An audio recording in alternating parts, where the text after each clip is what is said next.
ഞാൻ ചോദിക്കുന്നത്, ജോണി വാക്കറിന്റെ നിന്നും ഷീവാ ശ്രീകളുടെ നിന്നും കൈ നീട്ടി വാങ്ങിച്ചിട്ടാണോ ഈ 78 കൊടുത്ത്? ആണോ? അതാണ് ചോദ്യം.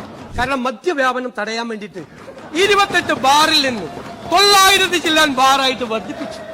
അല്ലല്ല, അതെന്താ അറിയോ, ഇപ്പോഴത്തെ ബാറിൽ കൂൾ ഡ്രിങ്ക്സ് ആണ് വെക്കുന്നത്. ഇനി ഏറ്റവും പ്രധാനപ്പെട്ട ഒരു കാര്യം, ലിക്കറിന് ടാക്സ് ഏർപ്പെടുത്തി. ബക്കാടി കമ്പനിയുമായി ഏർപ്പെട്ടിട്ടാണ് മുഖ്യമന്ത്രി ഇത് ചെയ്തത്. എത്ര കിട്ടി അല്ലെ? ഞാൻ പറഞ്ഞുതരാം എത്ര കിട്ടിയെന്ന് ഞാൻ പറഞ്ഞുതരാം. ഈ പരിപാടി തുടങ്ങിയെന്നറിയോ? ഇപ്പൊ എനിക്കെതിരായിട്ട് പറഞ്ഞ ഇപ്പോഴത്തെ പാർട്ടി സെക്രട്ടറി MV ഗോവിന്ദൻ അന്ന് എക്സൈസ് മന്ത്രിയാണ്. അന്നത്തെ എക്സൈസ് മന്ത്രി പറയാണ്, ബർക്കാടി ഇന്ത്യ സമാനമായ മറ്റപേക്ഷകളും ഒരുമിപ്പിച്ച് വീര്യം കുറഞ്ഞ മദ്യത്തിന് വ്യക്തമായ നിർവചനം നൽകി വിശദമായ റിപ്പോർട്ട് അടിയന്തരമായി സമർപ്പിക്കുക. ഇനി കേട്ടോ, ഈ വീര്യം കുറഞ്ഞ മദ്യം കേരളത്തിൽ ഇറങ്ങിയാൽ ഇപ്പോഴും പറഞ്ഞു യുവതലമുറയെ മുഴുവൻ നശിപ്പിച്ചു കളയും. 3/2022 ആ സർക്കാരിന്റെ മദ്യനയം ഐറ്റം 25 ഇത് LDF സർക്കാരിന്റെ ഉദയഭാനു കമ്മീഷന്റെ ശുപാർശയിൽ വീര്യം കുറഞ്ഞ മദ്യം പ്രോത്സാഹിപ്പിക്കാൻ ശുപാർശ ചെയ്തിട്ടുണ്ട്. അതുകൊണ്ട് സംസ്ഥാനത്ത് 20% വരെ വീര്യമുള്ള മദ്യം ലഭ്യമാക്കുന്നതിന് നടപടി സ്വീകരിക്കും.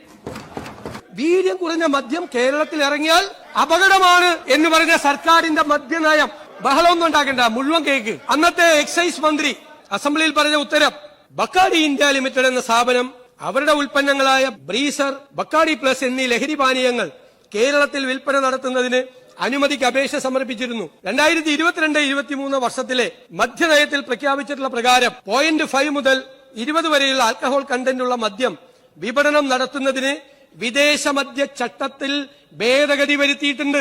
ഫോറിൻ ലിക്കർ റൂൾസിൽ അമെന്റ്മെന്റ് നടത്തി. അത് കഴിഞ്ഞിട്ട് ബക്കാടി ചോദിച്ചു, അത് ബിയറിനും വൈനിനും ഇടയ്ക്കുള്ള ഒരു സംഭവം വേണമെന്ന്. അപ്പോ ബിയറിന്റെ ടാക്സ് എന്ന് പറയുന്നത് 116%, വൈനിന്റേത് 86%.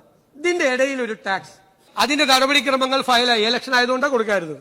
ഈ 86-നും 116-നും ഇടയിൽ വെക്കണമെന്നാണ് പറഞ്ഞത്. നമ്മുടെ മുമ്പിൽ ഈ ഫയൽ വന്നു. ഈ ഫയൽ ബജറ്റ് തയ്യാറാക്കുന്നതിന് മുമ്പ് വന്നു. ശരവേഗം തീരുമാനമെടുത്തുന്നതാണ്. അതിങ്ങനെ ഓടിപ്പോയി 7 ഉദ്യോഗസ്ഥന്മാരുടെ അടുത്ത് പോയെന്ന് പറഞ്ഞു. ഇവിടെ ഒരു സർക്കാർ ബജറ്റ് അവതരിപ്പിക്കുമ്പോൾ ടാക്സ് തീരുമാനിക്കുന്നത് തലയാഴ്ചയാണ്.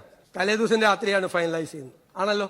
എന്നിട്ട് രാത്രി 1 മണി കഴിഞ്ഞിട്ടാണ് ടാക്സ് പോർഷൻ പ്രിന്റ് ചെയ്യാൻ കൊടുക്കുന്നത്. ധനകാര്യമന്ത്രിയായിരുന്നു, അദ്ദേഹത്തിന് അറിയാം. ഇത് ഞങ്ങൾ എന്താ തീരുമാനിക്കാൻ കാര്യം? അവര് പറഞ്ഞ ഈ 86-നും 116-നും ഇടയിലല്ല നമ്മൾ വെച്ചത്.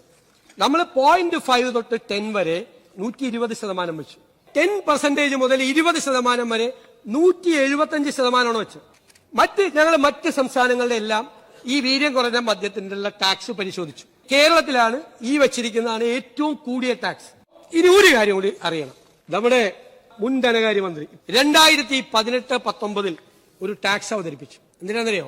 Foreign made foreign liquor. അതായത് ഇന്ത്യൻ മെയ്ഡ് ഫോറിൻ ലിക്കർ എന്ന് വെച്ചാൽ ഇവിടെ കിട്ടുന്ന സാധനം, മറ്റത് വിദേശത്ത് നിർമ്മിച്ച് ഇവിടെ വിൽക്കുന്ന സാധനം. അതിന്റെ ആൽക്കഹോളിക് കണ്ടന്റ് എത്രയെന്നറിയോ? 40% മുതൽ 60% വരെയാണ്. നമ്മുടെ ഇന്ത്യൻ മെയ്ഡ് ഫോറിൻ ലിക്കറിനേക്കാൾ കൂടുതൽ ആൽക്കഹോളിക് കണ്ടന്റ് ഉള്ള സാധനം. അന്ന് ഇന്ത്യൻ മെയ്ഡ് ഫോറിൻ ലിക്കറിന് 210% ടാക്സ് ആയിരുന്നപ്പോ ഇവരുടെ ഗവൺമെന്റ് കൊണ്ടുവന്ന ടാക്സ് എത്രയെന്നറിയോ? 78%. ഇപ്പോ 251% വരെ ഇന്ത്യൻ മെയ്ഡ് ഫോറിൻ ലിക്കറിന്. അപ്പോ ഈ ഫോറിൻ മെയ്ഡ് ഫോറിൻ ലിക്കറിന്റെ ടാക്സ് എത്രയെന്നറിയോ? 115%, ബിയറിനേക്കാൾ താഴെ. അപ്പൊ ഞാൻ ചോദിക്കുന്നത്, ജോണി വാക്കറിന്റെ നിന്നും ഷീവാ ശ്രീകളുടെ നിന്നും കൈ നീട്ടി വാങ്ങിച്ചിട്ടാണോ ഈ 78 കൊടുത്ത്? ആണോ? അതാണ് ചോദ്യം. ജോണി വാക്കറിന്റെ നിന്നും ഷീവാസ് റീഗലിന്റെ നിന്നും കൈ നീട്ടി വാങ്ങിച്ചിട്ടാണോ 78%, 60% വരെ ആൽക്കഹോളിക് കണ്ടന്റ് ഉള്ള സാധനം മേടിച്ചത്? വീര്യം കുറഞ്ഞ മദ്യം എന്ന് നിശ്ചയിച്ച് നിങ്ങളാണ്. ഞങ്ങൾ അതിനൊരു ടാക്സ് റേറ്റ് നിശ്ചയിച്ചു. ഞങ്ങള് മദ്യനയം തീരുമാനിക്കേണ്ടത് UDF ആണ്. UDF ഞങ്ങൾ എല്ലാവരുമായിട്ട് സംസാരിക്കും. ഞങ്ങളൊരു തീരുമാനം എടുത്ത് നിങ്ങളെ പോലെ മദ്യനയത്തിന്റെ ഭാഗമാക്കി വീര്യം കുറഞ്ഞ മദ്യം കേരളത്തിൽ വിൽക്കണം എന്ന് UDF പോളിസി വന്നാൽ ഇതായിരിക്കും ടാക്സ്. UDF തീരുമാനിക്കുകയാണ് വീര്യം കുറഞ്ഞ മദ്യം കേരളത്തിൽ വിൽക്കണ്ട, അത് വിൽക്കില്ല.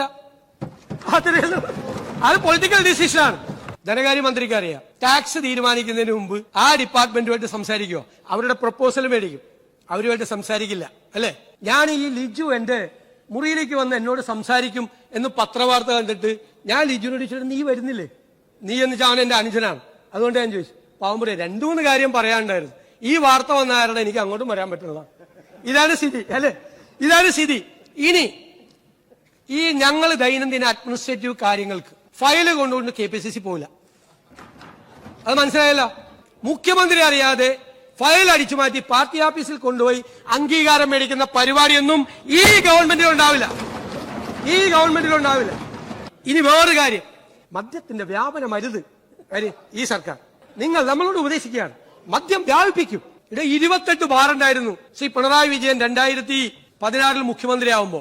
ഇപ്പൊ കേരളത്തിലെ ബാറിന്റെ എണ്ണത്ര 900 ചില്ലാൻ ബാറായി. കാരണം മദ്യവ്യാപനം തടയാൻ വേണ്ടിയിട്ട് 28 ബാറിൽ നിന്ന് 900 ചില്ലാൻ ബാറായിട്ട് വർദ്ധിപ്പിച്ചു.